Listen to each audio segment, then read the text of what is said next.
Remembered in Transworld Sport at 10 o'clock. First on Channel 4, if it's got 4 legs and it runs, the morning line will be talking about it.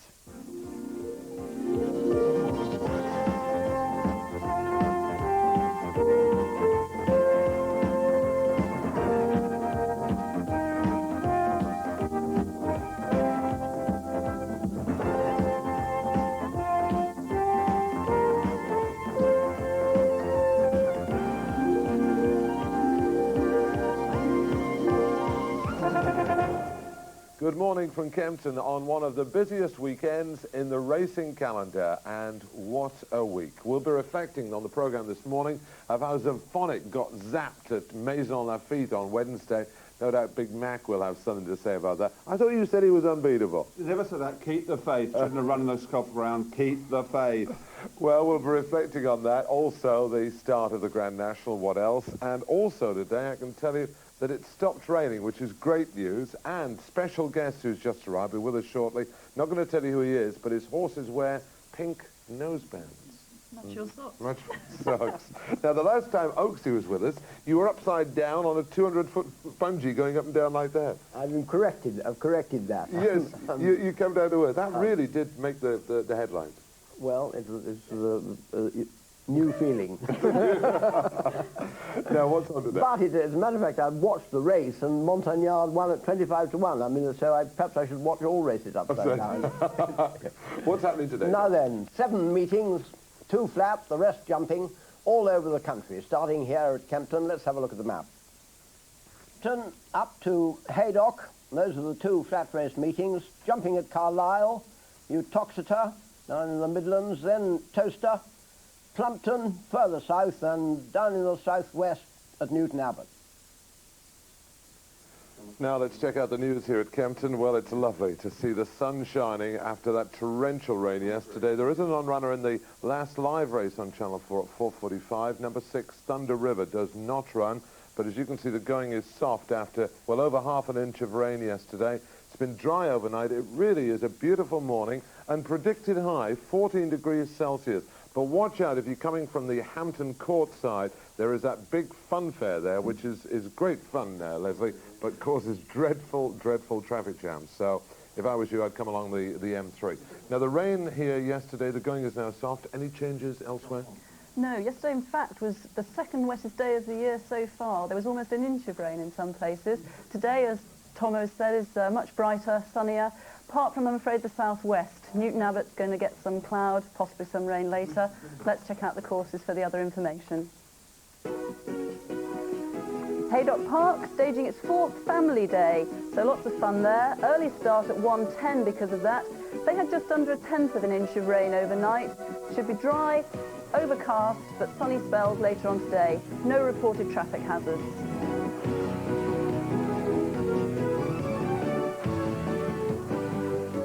Over the jumps at Carlisle, the first race is 2:05. Going there, good to soft, good in places. They too had some rain yesterday. That fraction, I think, works out as 1/8 of an inch in the last 24 hours. But again, sunny spells today, no reported hazards.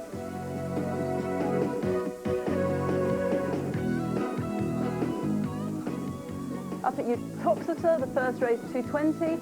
We've got a non-runner in the 3:20 there, which is number 17, Marry Baby. The chase course is soft, the hurdle's good to soft, but once again, you'll be okay for the weather if you go up to Uttoxeter, and no reported traffic hazards.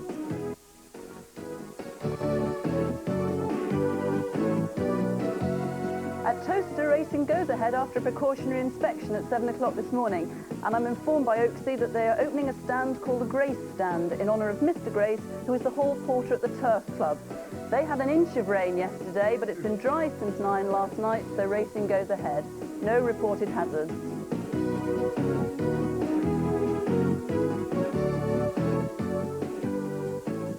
At Plumpton, again over the jumps, first race 2:30, quite a late start, going good to soft and good in places. Travel problem there on the A23, there are roadworks at Pease Cottage, so leave plenty of time.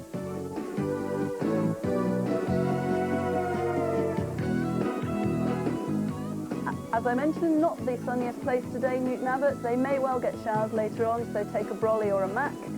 Soft going, no non-runners, But traffic hazards, A38, there's a contraflow near Exeter, so obviously congestion is likely.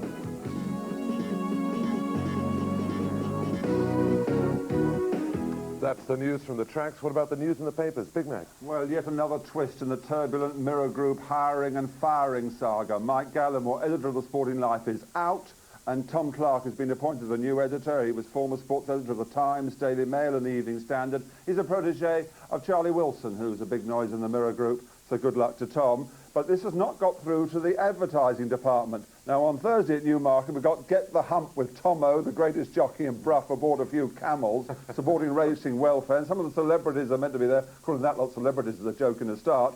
But they got Mike Gallimore, Sporting Life's galloping editor. Well, I hope you still come, Mike. I'm sure you've got the hump with one or two people at the Mirror Group, but nevertheless, turn up, please. And also on Wednesday, if you're at Newmarket, there's a quiz night at the Newmarket Motel. So Channel 14 will be there with a live for the Racing Post and Newmarket battling it out. 7 o'clock at the Moat House.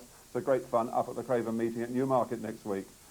Sad news here in the Racing Post. The Mick Dittman is coming over to ride for Robert Sangster. We thought he was. There must be doubts now after his wife has a major operation, a 7-hour brain operation she's just endured. So whether Mick Dittman will be coming over, we don't know. In the meantime, John Reid rides for Peter Chappell-Hyam. In the Daily Star, the tips, well, it's Jack Berry. Sharp Sabre as cert. Sabre Rattler, he reckons, is an absolute cert in the 210 at Haydock. He doesn't mention his Lucky Parks, who's his second runner for Jack Berry. He goes for Sabre Rattler. That better go in, Jack, after saying that. If the other creature wins, I think one or two people will want to know why. In the Daily Mail, Coogan not bluffing. That's Up and Atom. That's the Irish challenger for Nick Townsend in the same race. In the Sun, Nick Fox Templegate's a Harry Hardman, a soft touch. So Harry will love the mud. Local horse trained by Franny Lee, of course, and really has dropped down the handicap a mile. That's the Harry Hardman. If it's ever to win, you would have thought today. In the Telegraph, they're all going for the Mudlarks. Proven Mudlark, Ashfan looks the Masaka peak. That's for Hotspur, J.A. McGrath. In The Guardian, Going puts right win in the Easter picture. Richard Bearline expects Hannon to repeat last year's victory in Kempton's top race. Remember, Lucky Lindy won it last year and was in a 50-to-1 runner-up to Rodrigo de Triano in the 2,000 guineas. And finally, in the Express by John Garnsey, go for a right win. So, gang, should we go? But I must say, Leslie, looking at her there, she looks like that third part of that musical act, Wilson, Keppel and Betty. You're always guessing at my dresses. It really, just like Wilson, Keppel and Betty look like there. Which one's it? Which are you, Wilson? I'm just a Val Doonigan of Channel 4 Racing, that's all. Looks smashing anyway. Thank you, John. Well, indeed, my noble fair. I'll be dealing with you later, my lord. I've got a little deal with you a little later on. Let's try and concentrate, as Mac was saying, about who's going to win this first race, the big first race for the Colts and the Geldings. It's the Easter Stakes. Now, this is bonus print day here at Kempton today. They sponsor the two big classic trials, and there they are, 6 runners now, because number 6, Thunder River, is now confirmed a non-runner. Well, most of the fellas in the papers were talking about number 4, Right Win. Now, this is the horse that should take the world a beating. Trainer Richard Hannon, champion trainer, sent out Lucky Lindy to win it last year. Apparently the horse is fit. Should like the ground as well. I mean, he'll act on the ground at least. He won an enlisted race in Italy when it was pretty bottomless, so I don't think today will bother him. I thought Almond Sachs might just be able to give the weight away to him. That has also run and won in Italy. Yeah. I think that might just turn the table. What was amazing about horses Almond that go Sachs ran in Italy? one good race in Italy and one very, very bad race. Yeah, I mean, he had to have been wrong the day. He was so disappointing the day he lost. And the form from the first race was so badly reversed. I would have thought maybe there was something wrong there. Excuse me interrupting. News is just coming in. Apparently, Baron Ferdinand is now a non-runner as well. So we've got 2 non-runners now in the Easter Stakes. Thanks, Big Mac. Literally come in just now. Thunder River and Baron Ferdinand. So we've just got 5 runners in this. So, I mean, if Right Win doesn't win this, I mean, which one is going to? Almond Sachs, you don't fancy that? No, not all that much. What about Keyway? He's in form. The form isn't much, I admit, but he's won his only 2 races. Yes, he's stepping up in class, though. I mean, the winner at Southall and then Brighton, you know. Sometimes steps up in class successfully. Well, let's have a look at a horse called Law Commission in this, because Law Commission won the David Swannell Nursery at Newmarket. Now, that was a decent performance before, or rather on his final start, he ploughed through the soft ground at Redcar. Do you remember that terrible ground at Redcar for the race called Gold Trophy? But before that, he won nicely at Newmarket. Let's see him win. at Newmarket last season. And it's still Piston and Wally Swinburne and Law Commission, these two at the head of affairs and Norling. Through on the rails is Premium, a line of 4, followed through by Embankment, who started to pick up. Here comes Fortensky in the dark colours, weaving between horses to get a view of the front. They're down into the dip, Piston and Law Commission, and on the stand side, Premium and Fortensky. Off the pace with a run is Festin. They're inside the final furlong, and it's Law Commission and Piston from the front. These two have dominated throughout, and at the line it's going to be close. Law Commission the rail. Nothing wrong with that. No, I mean, that's useful form. I mean, the gold trophy was obviously over an inadequate trip, so I think the trip today will suit better, but I'll stick with the Dunlop stable in form, I think, It's at the going moment. well, isn't it? Yeah. So the horse is? Almond Sacks. Almond Sacks. Well, I'm taking a chance that Keyway is still improving. Right. Well, 2 out of 2 so far. You never know. It could be 3 out of 3. We'll find out Channel 4 this afternoon. Now, what about the fillies? Well, they run in the Masaka Stakes. Much more competitive race, this. The trip is also a mile. Let's check out the runners and riders here. White Shadow, Pat Edery, that's got a lot of weight. Bright Generation, now that's in with a very interesting chance here. I don't think that one will be far away. And a horse that I think should go very well here is a horse called Ajfan, the only 1,000 guineas entry in the lineup. And she rounded off last season with a very good second behind Ivanka, who won the Hoover Fillies Mile. I mean, that is not bad form. Very good form indeed, and of course, very sadly, Ivanka's now, I think, dead, isn't she? So, it was a very, very good race. So there's a couple of, was it Bright Generation also ran in that, I think, and was fourth. So there's good form lines. I think Ashfan will take the beating on form. And Tom Jones, the trader, can do no wrong at the moment. No. He's on the crest of a wave. Yeah. And she won first time out. I didn't see why she shouldn't. Yeah. At all. Likes the soft. Richard Hills rides this one. He could have a good day here, and his twin brother Michael could have a good day at Haydock. More of that later. But let's see another horse in this race with a definite chance in this, and this is Bright Generation.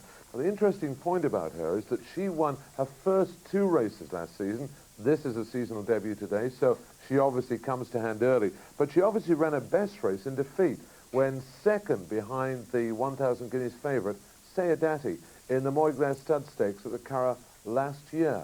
Let's have a look at this. And Nicer is also in the field. To hit the front now from Bright Generation, Ancestral Dancer and Nicer, a gap to Alouette. They race now to the furlong pole, and it's Sayadati on the near side, the leader from Bright Generation. Ancestral Dancer, Nicer and Alouette, and Sayadati, the favourite, has the lead in the Moyglass Stud Stakes, racing up the line. Sayadati powering her way home. Bright Generation keeping on well in second, but Sayadati's won it by a length and a half or so. I mean, that, to be so close to Sayadati, is good form, but Coley's horses haven't quite hit form as yet. No.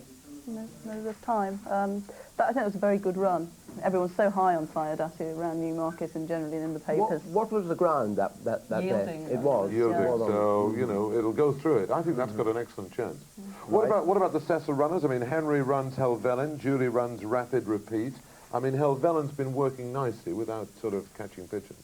Yeah, it's difficult. That Henry had an article in the Racing Post this morning, and I mean, you just sort of expressed that, yes, she was coming to hand and she's got to run well today to, I think, we'll go for the Italian Guineas. It wasn't that bullish. No. Not that he necessarily ever is, but I don't know. I think it's a bit of a step up. I would agree with you there. And White Shadow, Pat Edery, it's got a lot of weight, that, hasn't it? Seems to be, really, I mean, I don't think it deserved that.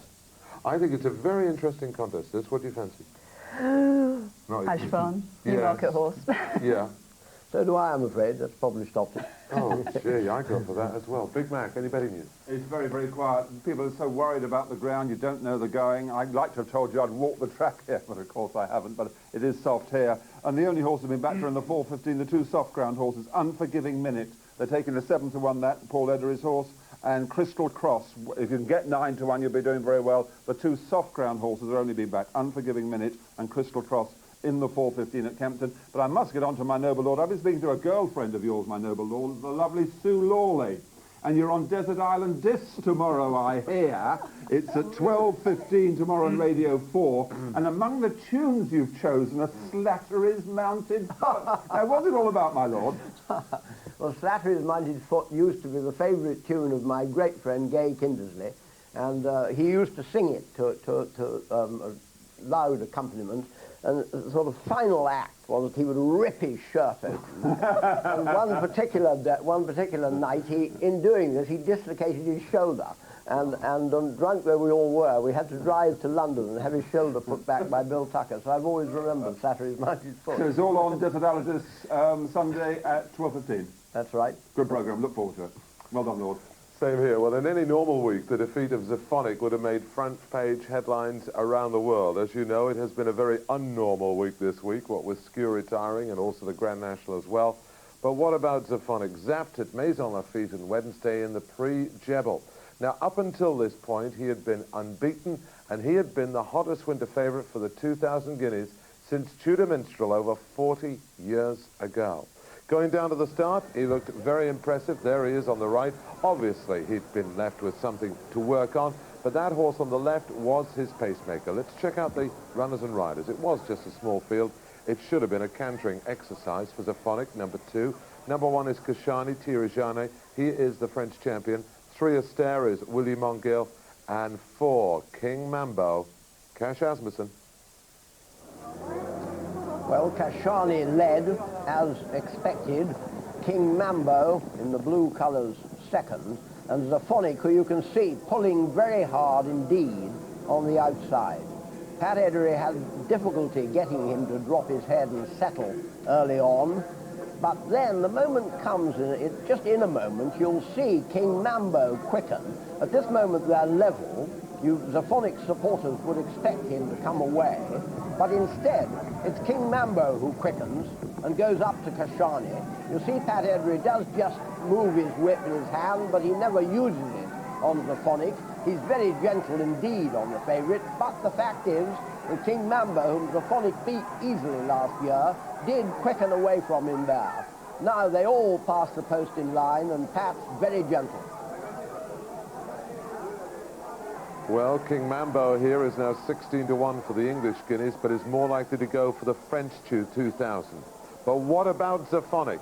How disappointed was Pat Edery? Well, obviously disappointed to get beat, but you know, it's his first race and the ground was very heavy, so I'd be hopeful he'll come on for the run. You didn't give him a hard race? No, I was very easy on the horse. You know, there was no need to today. It wasn't his guineas, and hopefully in 2 or 3 weeks' time he'll be a better horse. You've beaten King Mambo before quite easily. Are you saying King Mambo's gone on, or your horse hasn't improved? No, I think he's all right. He felt very good, the horse. It was just a funny race. We stopped and went, and it didn't suit him. So, you know, Newmarket will be a better race for him, I'm sure. How difficult was the going for him? The soft ground, he's never been at his best in soft ground. No, he was very unimpressive last year at Deauville on the same ground as today. But today he just, you know, it was his first run, and he didn't quite get through it as well as the horse on the inside. Are you worried about him staying the mile at Newmarket? No, I'm not worried about him going the mile. It's just today, if we got this ground at Newmarket, I'd be worried, but I doubt it we will. The great acceleration that he showed as a two-year-old just wasn't there today. Well, a good horse doesn't produce his best on a very heavy ground. My experience over the years riding all the stars, especially Guineas horses, they're not that effective on the very, very heavy ground. Did you at any time feel that you were going to pull back King Mambo? Possibly, if I'd have given him a hard time, yeah, but I wasn't prepared to do that today. A lot of people have backed him for the 2,000 guineas. Should they tear up their tickets? Well, I'm still hopeful about the horse. I haven't lost any confidence in him.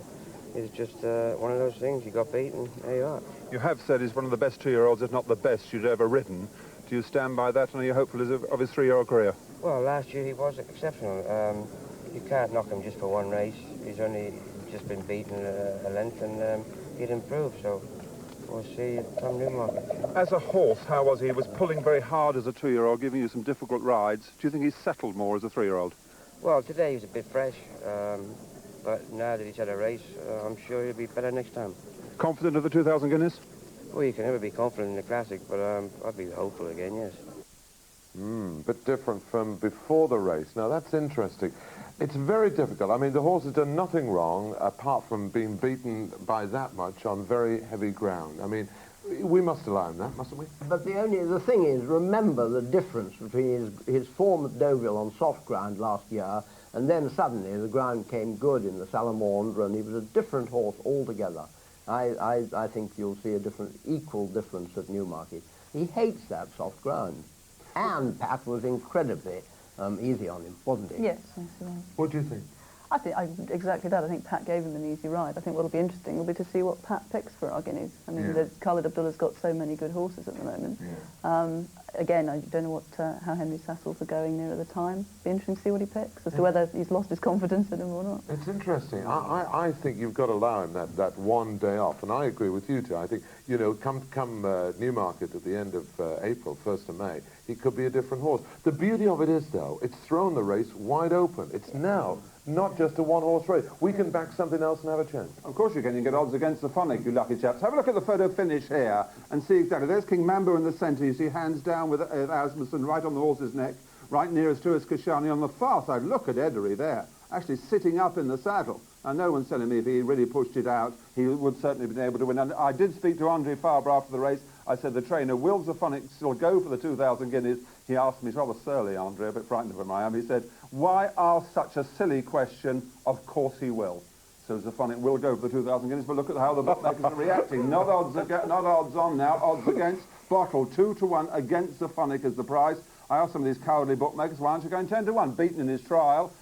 4 Guineas winners since 1980 actually have been beaten in the trials. Rodrigo, of course, last year, the main example. And 5-1 Barathea of Luca Comani's. That goes for the Craven Stakes at Newmarket on Thursday. Armiger 10-1. I think that's unlikely to run. Armiger, they say that's backward and needs a bit of time. With 12 Chattleworth and Wharf, that's a possible for Henry Cecil. King Mambo, unlikely also to run.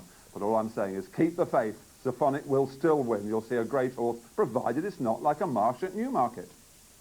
Saturday, the 1st of May, the 2,000 guineas, you'll see it exclusively here on Channel 4. Now, we're going to take a break, so to get us into the break, our turf trivia, and it comes this week from Ray Minsky in London, Woodside Park, London, just down the road, North 12, and he's got a good one concerning the Easter weekend. And this is it. Which two brothers, two jockey brothers, of course, shared all 6 winners at Kempton on Easter Monday in 1962? I'll give you the answer after the break.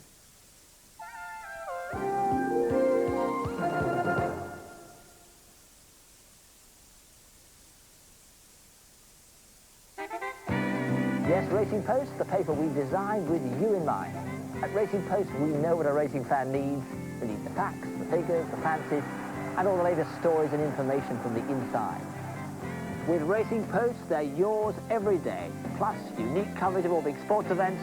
And now, jockey's colours on the back page every day. So, take a tip from me.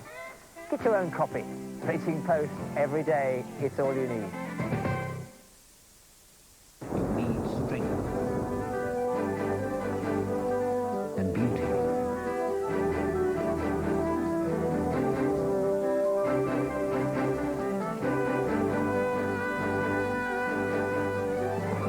You need energy, which must be harnessed to give you control. You want to be safer.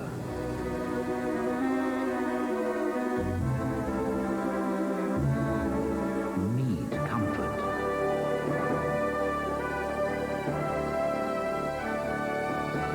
And you want to be in harmony with your surroundings. Mondeo has it all. Beauty with inner strength. Mondeo from Ford. 19, 20, 20. Ah, you've just caught me putting cuprinol wood stain through its paces. Clever stuff, this. When it's dry, it forms a breathing skin over my surface. So when I stretch, cuprinol wood stain stretches with me. So I don't crack, I don't peel, I don't blister. It's all I need to go on looking this good for years. Cuprinol. No one does wood more good. Shocked by rising motor insurance prices? See if the AA can give you a better deal. Call free on 0800 444 777 for your free quote now. Oh, look, I'd love one of those. Hart, we've already got one. But this one's got more knobs. Hardly a logical reason for buying. But it's got integrated digital equalized acousticals. Ooh, that sounds like my kind of thing. Yes, yes, and we could put it on access. I'll have to sleep on it. Now, you'd fall off. Oh, very true. Access, what your head requires. For your heart's desires. From the all-new Mondeo to the latest Fiesta diesels, the different ways to drive them, and all the current special offers, you get the information you want delivered direct to and through your front door. The spring blueprint for a new Ford is now available. Call 0800 111 222 for your free copy now.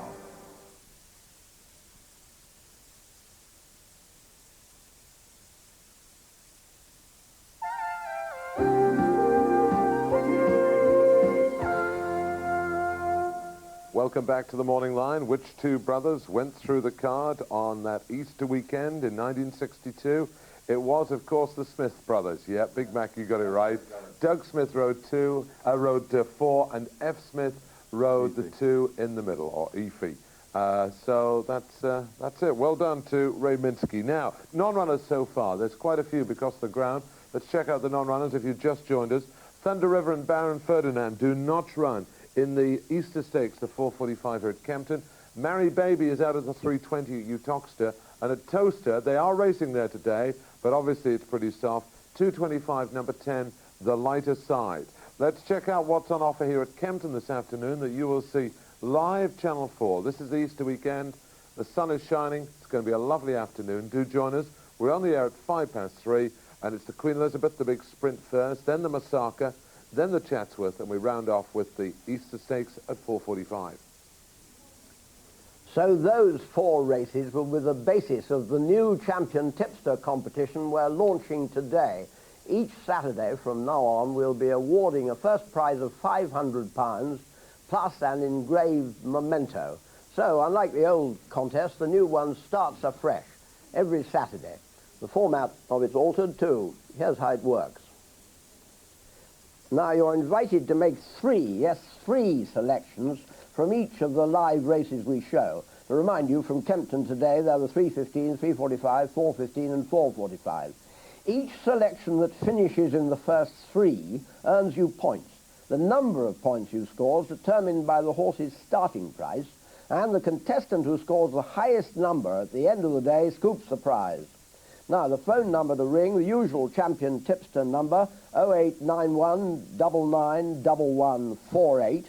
I'll give you that again in a few moments.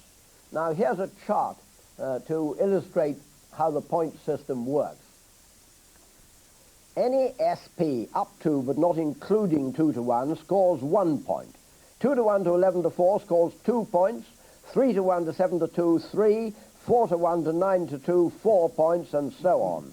To simplify calculations, you'll see we haven't got any fractions. Now, in addition to those points, you score a 10-point bonus for every winner you select. So let's take the result of last year's Ever Ready Derby as an example.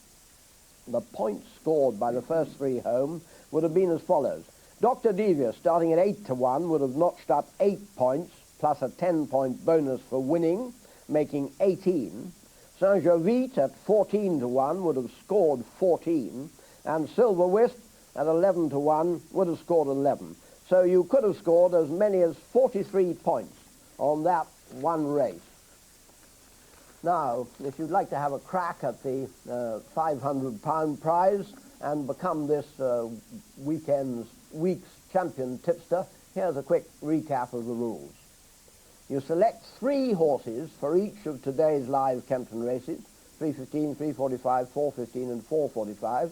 Register them using their numbers, their race card numbers, rather than their names, by ringing the number I gave you, 0891 991148. That's 0891 991148. And do have a pen and paper handy when you make your call, because you'll need to jot down your own personal identification number.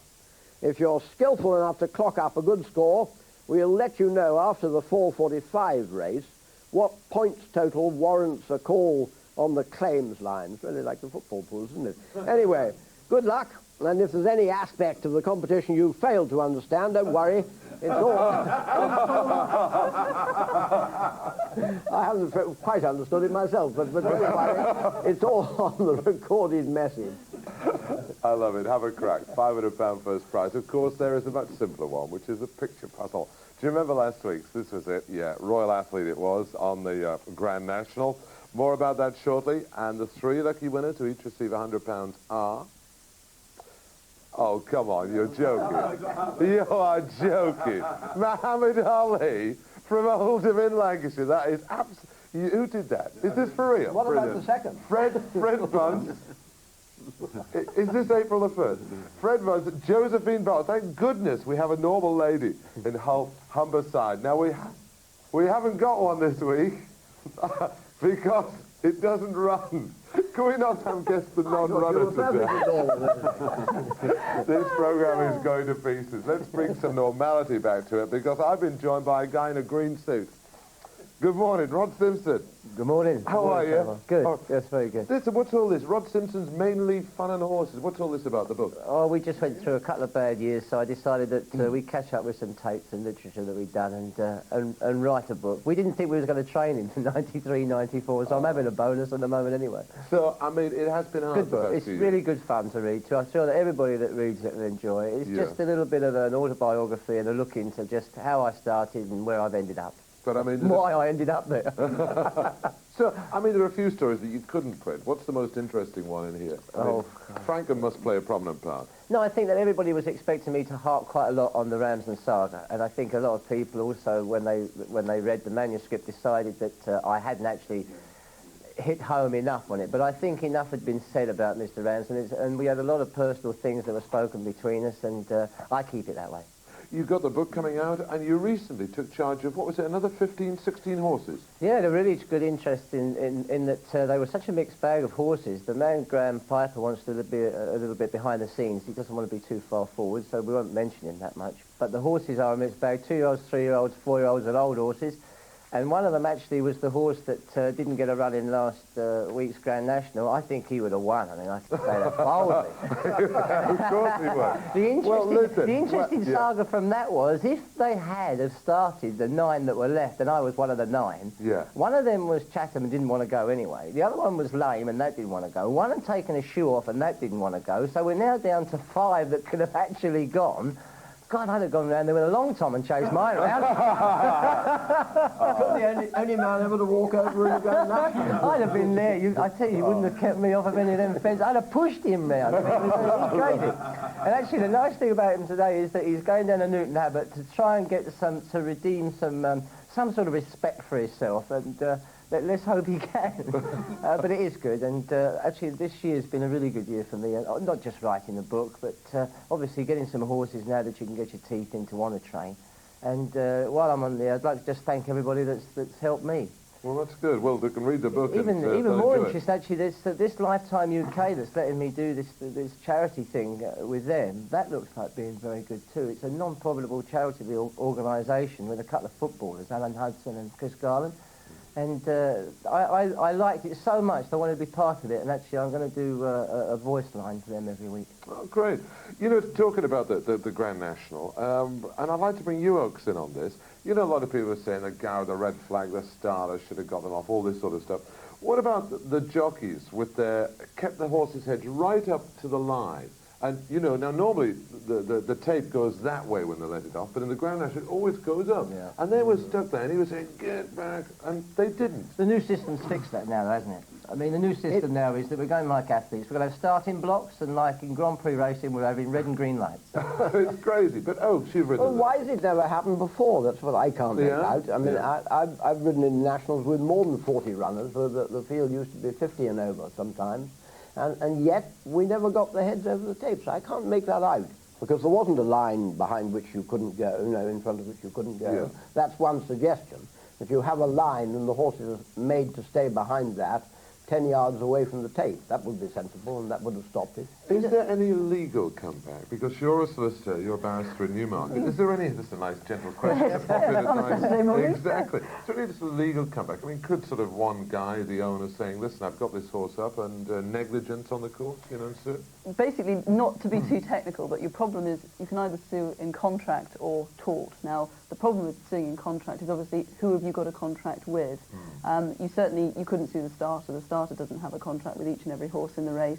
You would also struggle difficult to prove what would be your loss. Contractually, you're going to go for damages. How do you prove you would have won or been placed and therefore you've suffered a loss? The other problem if you sue in tort, which is what you'd have to do for negligence, is that you can't, under English law, go for pure economic loss arising from a tortious event, effectively. I mean, it is quite a complicated area. But again, you're looking at pure economic loss. I thought the interesting thing was that the bookmakers are thinking of actually, if they were to sue, they've been considering actually suing for the loss of revenue on the advertising that they forked out in anticipation of the race being run, where there was, if you like, an offer of a contract, rather than suing for the loss of betting turnover. Leslie, one thing, what about the protesters? They arrested several of those protesters and let them go without any charge. Surely there should be a law against going on to a legal sporting event, upsetting it, in fact, upsetting the horses, putting them at risk. Why the hell did they let them go? It's very difficult, isn't it? I mean, I think the trouble is the way everything went on Saturday. If they'd also then gone out and prosecuted the animal rights people, you'd have put even more mud at the National. It is difficult. It is trespass. They shouldn't be there. Why wasn't the security better? You can go on and on, I think. I just think that when I was... when I did have a ride a long time ago, when we had the flat race in Barrier start, which was, I believe, 4 tapes secured by every 10 feet by another tape. If you can imagine, it was like you could see through it, but it was very thick. It actually took from the neck to the head of a horse. They couldn't breast it, they couldn't get their head over it, and it used to go up in one big throw, very, very high, maybe up as much as 12, 15 foot. One elastic, you should have 4 bits like that, so the horses can't put their heads through it. The barrier just makes it exactly what it is. They can't face it. And I mean, we stopped all that when we brought in starting stalls, which was great for flat race. I mean, that's the most revolutionary thing we've done, but I think we could probably find this system to go jumping. What about the recall system? Now, obviously, the guy with the red flag, when you've got 100 horses coming straight at you, you know, you're going to hold your flag for a few seconds, and then literally you've got to run for your life. I mean, that's probably what happened on Saturday. But we thought we'd have a look around the world and find out what systems they've got there.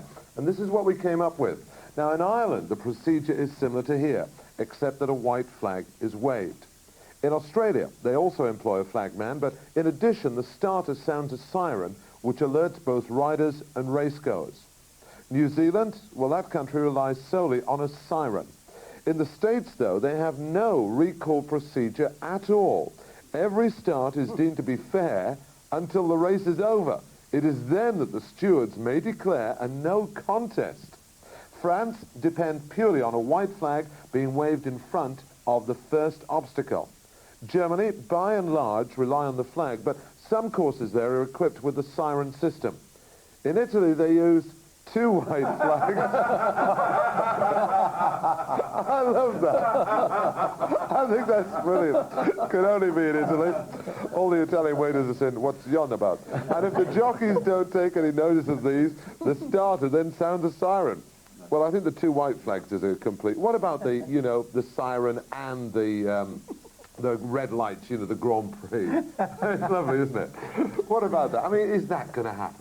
Well, the fact is, the white flag works perfectly well. The recall flag works 9 times out of 10. Well, yeah, 9 times out of 10. No, but he didn't. The man didn't see the starter's flag. Yes, there was a failure of communications there. That's right. So why, you know, if this happens again, I mean, you know, that'll be the end of the world as we know it. I mean, this shouldn't be allowed to happen. So what are we going to do? It's all right saying, well, I'm sorry it happened once. It's worked very nice up until then. What are we going to do?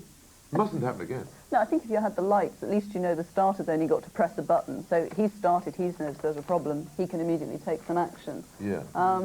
But then what if the electronics break down? You know, that happens too. I think that for the starter to be in touch with the recall man on a walkie-talkie makes absolute sense, and that's what they're doing now. Yeah. And I honestly think the recall flag, provided he's bound to know, which he will be with the walkie-talkie... You still think that's better? No flashing lights and sirens, klaxons, or anything? No, I don't think that. Well, I think that they should have been equipped with a walkie-talkie system. I mean, I couldn't even believe he didn't have one.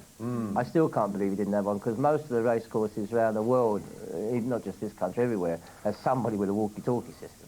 We'll learn a lot from this. I know one thing's for sure. Peter Warwin got the camels off to a good start yesterday. We didn't have a recall. Yeah, how are you feeling at the Lambourn Open Day? You won the camel. Actually, considering the weather, Derek, I can't tell you how that rained yesterday. The crowds were fantastic coming down, and they really supported Lambourne and Fancy. It was really good. It's incredible, that, because I was up at Middleham yesterday, and it was tanking down there, and there were thousands there in the rain. I mean, it's marvellous. It really Real is. good. I once started 28 runners in a maiden point-to-point of the South Hereford, and I had a flag to start.